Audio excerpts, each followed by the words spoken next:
हिमाचल प्रदेश विधानसभा का मॉनसून सत्र और शुक्रवार के दिन सुबह से ही विपक्ष लगातार सरकार पर हमलावर नजर आया है। बात चाहे प्रश्नकाल से पहले पॉइंट ऑफ ऑर्डर रेज करने की हो या फिर प्रश्नकाल की या फिर उसके बाद की भी, लगातार विपक्ष ने सरकार को बैकफुट पर धकेलने की कोशिश की है। इस बीच विधानसभा अध्यक्ष कुलदीप सिंह पठानिया से भी विपक्ष की कुछ नाराजगी नजर आई है। हमारे साथ बात करने के लिए मौजूद हैं नेता प्रतिपक्ष और पूर्व मुख्यमंत्री जयराम ठाकुर जी। ठाकुर साहब, पहले तो बहुत बहुत स्वागत। धन्यवाद, थैंक यू। आज कुछ आप लोग नाराज आए विधानसभा अध्यक्ष जी से भी, जबकि विधानसभा अध्यक्ष तो ये लगातार दावा कर रहे हैं आसन से कि वो सबसे निष्पक्ष अध्यक्ष हैं। ये मुझे लगता है कि ये बहुत उम्मीद थी हमको, हम उसमें निराश हुए हैं। वर्तमान अध्यक्ष जो है वो अपने आप में निष्पक्ष कहीं दिखे नहीं। हर बात को लेकर के सत्ता पक्ष को प्रोटेक्शन देना, सत्ता पक्ष के ही बात को सुनना, सत्ता पक्ष के हिसाब से चलना, और उसके बाद सबसे बड़ी बात है कि आसन पर बैठने के बाद जिस एरोगेंस के साथ वो बात करते हैं, वो आज तक मैंने यहाँ इस आसन पर मैंने कई लोग देखे बैठे हुए, कभी नहीं देखा मैंने इस तरह से व्यवहार करते हुए जिस तरह से उन्होंने किया। विपक्ष कह रहा था कि शब्दों को वापस ले ले या फिर माफ़ी मांग ले, लेकिन वो कह रहे हैं कि सदन के अंदर के उनके जो अधिकार और कर्तव्य हैं वो अलग हैं और सदन के बाहर के अलग। तो सदन के बाहर उन्होंने जो कहा उसका कोई औचित्य यहाँ पर उसको चर्चा करने का नहीं रह जाता है। क्यों नहीं बनता है? देखिए, विधानसभा का अध्यक्ष जब निष्पक्ष अपने आप को कहते हैं, और दूसरी बात यह कहते हैं कि मैंने जब विधानसभा की कार्यवाही की नियमों के अनुरूप की, आज कौन से नियम के संचालन के अनुरूप की उन्होंने कार्यवाही? जब रेजोल्यूशन सामने से पार्लियामेंट्री अफेयर मिनिस्टर लाते हैं तो उसमें वो रेजोल्यूशन हाउस का होता है। हाउस का मतलब house can participate, anybody can participate in that resolution. वो अपनी राय दे सकता है, अपना सुझाव दे सकता है। उन्हें विपक्ष को बोलने का अवसर दिया? नहीं दिया। इसलिए वो अपने आप को करेक्ट करें, ठीक करें, और जो किया है उनने वो बहुत दुर्भाग्यपूर्ण है। और जो अपने विधायक साथियों के लिए उनने कहा, जो 6 विधायक उन्हें निष्कासित किए थे, उनके संदर्भ में उनने भाषण दिया कि 6 के सर कलम कर दिए और 3 आरे के नीचे हैं। आपत्ति इस बात पर थी। उन विधायकों ने इसी बात को लेकर के कहा कि हम आपके साथी हैं, कुलीग हैं। पूरे देश में राजनीति में बहुत सारी चीज़ें होती है, लेकिन किसी विधानसभा के अध्यक्ष ने इस प्रकार की टिप्पणी अपने कुलीग्स के बारे में नहीं की जिस प्रकार से आपने की। इस पर खेद व्यक्त करना चाहिए आपको। क्या गलत किया उसमें? कोई भी गलत नहीं किया।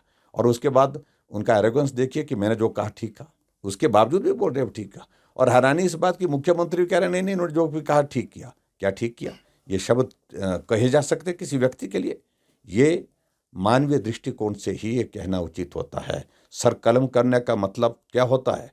वो अरबी में समझा रहे थे, मैं हिंदी में समझाता हूँ। सर कलम करने का मतलब होता है सर धड़ से अलग करना, किसी की हत्या करना, किसी की गर्दन काटना, ये होता है। तो ये किया है, ये उनने बोला है, खुद एडमिट किया है उनने। तो ये जो अगर किया है तो इस शब्द पर उनको जो है खेद व्यक्त करना चाहिए था। अगर माफ़ी नहीं मांगनी, खेद व्यक्त किया जा सकता था, लेकिन उन्होंने नहीं किया। और बाद में ये कही कि मेरे को कोई सिखा नहीं सकता। वक्त सिखाता है, गलतफहमी में कोई ना रहे, और जिंदगी भर आदमी को सीखने की प्रवृत्ति रखनी चाहिए, मेरा ये मानना है। और उन्होंने कहा कि मेरे को कोई नहीं सिखा सकता है। और पर्टिकुलरली जो अभी स्टेटमेंट दी है उसके संदर्भ में मैं इतना ज़रूर कहना चाहता हूँ कि I am much senior to Jairam Thakur. आपने चुनाव पहले लड़ा होगा, लेकिन मैं इतना ज़रूर कहना चाहता हूँ कि हिमाचल प्रदेश की विधानसभा के अंदर सीनियरिटी के हिसाब से 3 हैं जो 6 टर्म के विधायक हैं, जिसमें मैं हूँ एक। लगातार 6 बार जीत करके आने वाला विधायक मैं हूँ। मैं इस शब्द का कभी जिक्र नहीं करता, आज इसलिए कर रहा हूँ। मैं मंत्री भी रहा, मैं पार्टी का स्टेट प्रेसिडेंट भी रहा, मैं हिमाचल प्रदेश में चीफ मिनिस्टर भी रहा। लेकिन ऐसी एरोगेंस के साथ जो अगर आप बात करेंगे तो मैं समझता हूँ वो उचित नहीं है। ये घमंड बोल रहा है। जो जिस तरह से आप बात कर रहे हैं, मैं उनको यही कहूँगा कि ये बातें हम किसी तरह से भी सुनने के लिए तैयार नहीं हैं। आप संयम में रहें, संयम में रखें, इतना ही मैं कहना चाहता हूँ। जी। मुख्यमंत्री सुखविंदर सिंह, जिन्हें आप अमूमन सुक्खू भाई कहते हैं, वो सुक्खू भाई आपको लेकर बहुत चिंतित हैं। आपने सदन में कहा कि आपके आधिकारिक आवास की ड्रोन से निगरानी होती है। हालत ये है कि ड्रोन खिड़की तक आ जा रहा है, फिर उसके बाद मुख्यमंत्री का जो रिप्लाई आया उससे कितना संतुष्ट हैं आप? देखिए, मुख्यमंत्री का जवाब गैर जिम्मेदाराना होता है। जब भी बोलते हैं वो कोई जिम्मेवारी के साथ बात तो करते नहीं है, और जो बोलते हैं वो करते तो है नहीं उसको। हाउस में कोई कमिटमेंट कोई चीफ मिनिस्टर करता है, वो final full and final commitment होती है। ये सदन में कुछ बोल जाएंगे और कर कुछ और कर जाएंगे। हमने तो आज इतनी बात कही कि एक ड्रोन जो है हमारे निवास पर कई बार देखा गया। आज भी सुबह 9:30 बजे के करीब 4 बार ड्रोन चल रहा था, 4 बार देखा। हमने कहा ये कौन चला रहा है, इसका पता करना चाहिए। लेकिन वो कहना कि भाई हो सकता है सीबीआई चला रही है, हो सकता है ईडी चला रही है। कोई बात का जवाब होता क्या? वो अगर सीधे कहते कि मैं सारी मामले को लेकर के इसकी जांच करता हूँ, इसकी जानकारी हासिल करता हूँ, तो बात बनती थी। लेकिन वो इसको इस तरह से ले जाने की आवश्यकता क्या थी, इस तरह से जिस तरह से वो ले जाने की कोशिश की उनने। और मैं यही कहूँगा कि इस सरकार का भगवान ही मालिक, न सोच है, न समझ है, न दिशा है, न दशा है इसमें। आपको अचंभा हुआ जयराम ठाकुर जी, क्योंकि ईडी सीबीआई हमने तो कभी नहीं सुना कि इस तरह से ड्रोन से सर्विलेंस करेगा? कोई तमाशा है, मजाक है। अब आप अंदाज़ा लगाइए मुख्यमंत्री की क्या खिल्ली उड़ी हुई है। यहाँ उन्हें स्टेटमेंट दे दी कि मेरे मंत्री सीपीएस जो है, मंत्री और सीपीएस जो है वो 2 महीने का सैलरी नहीं लेंगे और 2 महीने के बाद लेंगे। उससे क्या हुआ? पूरे दुनिया में तमाशा हुआ। यानी कि 2 महीने के बाद जब तीसरा महीना होगा तो तीसरे महीने में 3 महीने की इकट्ठा लेंगे। इससे क्या फर्क पड़ने वाला है? मंत्री के पास गाड़ी है, कोठी है, बंगला है, तो ऑफिस है। उनको अगर सैलरी 1 महीने 2 महीने नहीं मिली तो क्या फर्क पड़ने वाला है? हम सोच रहे थे कि पहले कि शायद मुख्यमंत्री जी ये कह रहे हैं कि 2 महीने की सैलरी नहीं लेंगे, लेकिन उन्होंने कहा विलंब से लेंगे, यानी कि बाद में लेंगे। यानी कि 2 महीने के बाद जब तीसरा महीना आ गया तो 3 महीने की सैलरी इकट्ठा मिलेगी। क्या मजाक है? और ऐसे में जगह साई उनकी हुई है। अच्छा होता सीपीएस को हटा देते, आपको कुछ करोड़ों रुपए बचता। अभी तक जिन सीपीएस के केस को लड़ने के लिए आपने 6 करोड़ से ज़्यादा खर्च करके वकीलों को दे दिया सरकार का पैसा, वो उनको फिजूल खर्ची नहीं दिखती है।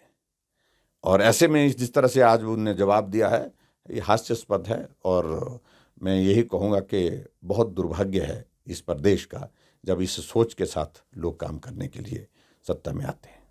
जयराम ठाकुर जी, हम पहाड़ी राज्य के लोग हैं, हमारे कमाई के संसाधन कम है। आप भी 5 साल तक मुख्यमंत्री रहे। क्या सचमुच प्रदेश की ऐसी स्थिति है कि मुख्यमंत्री को ये कहना पड़े कि अब डीए देने के लिए पैसा नहीं है, एरियर देने के लिए पैसा नहीं है, हमें अर्थव्यवस्था पटरी पर लाने के लिए कुछ वक्त लगेगा? अभी तो मुख्यमंत्री कुछ 6 महीने का वक्त मांग रहे हैं। क्या सचमुच राज्य में ऐसी स्थिति है? क्योंकि जो भी मुख्यमंत्री आए, जो सत्ता में आए, उन्हें राज्य को चलाने के लिए कर्ज तो लेना पड़ा, लेकिन क्या सचमुच ऐसी स्थिति हो सकती है राज्य की कि कुछ विकास के लिए पैसा ही ना बचे राज्य के पास? देखिए, ये स्थिति लगभग आ चुकी है। अगले साल के बाद और कठिनाई होने वाली है। और मैं इस बात को कह रहा हूँ कि जो फ्री बीज के नाम से ये सत्ता में आए, लोगों को गुमराह करके, झूठ बोल करके हम ये भी करेंगे, ये भी करेंगे, गारंटियाँ दे दी 10 गारंटियाँ। और मैंने पहले भी कहा था ये गारंटियाँ कभी 10 जन्म तक पूरी नहीं होगी। आज मुख्यमंत्री अपने आप ही उन गारंटियों से मुँह मोड़ रहे हैं, ये भी नहीं होगा, वो भी नहीं होगा। तो सत्ता आपने हासिल की उन वादों को लेकर के, उन वादों से ही आप मुकर गए हैं। आपकी दुनिया के बीच में, आपकी लोगों के बीच में छवि क्या रहेगी? आप सिर्फ सत्ता चाहते थे, आप हकीकत को नहीं समझ रहे। क्या ये प्रदेश की स्थिति आज आर्थिक रूप से आज खराब हुई? ये तो वर्षों से मालूम पड़ रहा था कि स्थिति खराब होने जा रही है। ऐसी सूरत में हमको झूठ नहीं बोलना चाहिए। तो ये मुख्यमंत्री को समझना चाहिए। अगर थोड़ी सी भी इनको सोच हो, समझ हो, थोड़ी सी लज्जा हो, तो मुझे लगता है कि ऐसे गैर जिम्मेदाराना व्यवहार बातें नहीं करनी चाहिए। सोमवार को भी सर हम इसी तरीके से देखेंगे आक्रामक रवैया विपक्ष का? हम देखेंगे। अभी सोमवार को सारा विधायक दल आएगा और विधायक दल के साथ बैठकर चर्चा करते हैं, उसके बाद फैसला करेंगे। जी सर, आपने समय दिया, आपका शुक्रिया। Thank you. Please, thank you. पूर्व मुख्यमंत्री और नेता प्रतिपक्ष जयराम ठाकुर के साथ आपने एक खास बातचीत सुनी और अध्यक्ष की निष्पक्षता से भी कहीं पक्षपाती जो रवैया है उनका, उस पर भी नाराज़ नेता प्रतिपक्ष और पूरा बीजेपी विधायक दल नज़र आ रहा है। इसके अलावा राज्य सरकार की ओर से जो बयान सदन में दिए जा रहे हैं, जितना गंभीर मुद्दा सदन में उठा है, उससे भी कहीं ना कहीं विपक्ष असंतुष्ट है। तो फिलहाल के लिए इतना ही। आप जुड़े रहिए एबीपी लाइव के साथ। For exclusive and insightful videos, subscribe to our new channel ABP Live Premium.